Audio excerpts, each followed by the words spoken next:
আজি মই কৃতজ্ঞ, অভিভূত আৰু আনন্দিত। এই 2024 চনৰ লোকসভা নিৰ্বাচনৰ ফলাফল চৰকাৰীভাৱে ঘোষণা কৰিলে।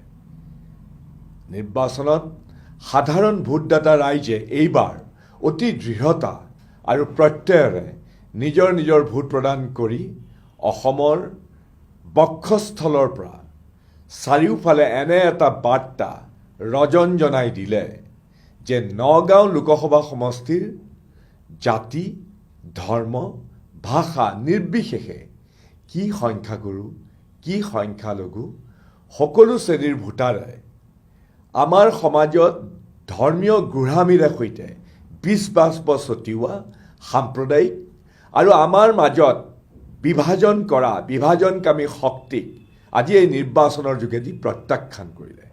এই পবিত্ৰ ভূমিতে অংকুৰিত হোৱা গুৰুজনাৰ উদাৰ মানৱতাবাদী অসমীয়াত্বৰ বাণীৰে এতিয়াও ইয়াৰ আকাশে বতাহে অনুৰণিত হৈ থকা নগাঁও লোকসভা সমষ্টিৰ ৰাইজৰ জনপ্ৰতিনিধি হিচাপে মোক আজি পুনৰবাৰ আপোনালোকে নিৰ্বাচিত কৰাৰ বাবে আপোনালোক সকলোকে মোৰ হিয়া ভৰা কৃতজ্ঞতা আৰু ধন্যবাদ জনাইছোঁ।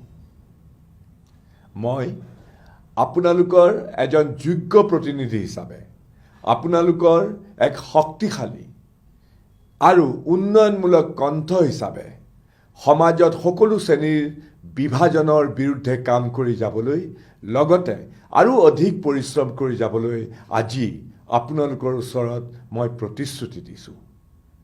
আশীৰ্বাদ কৰিব।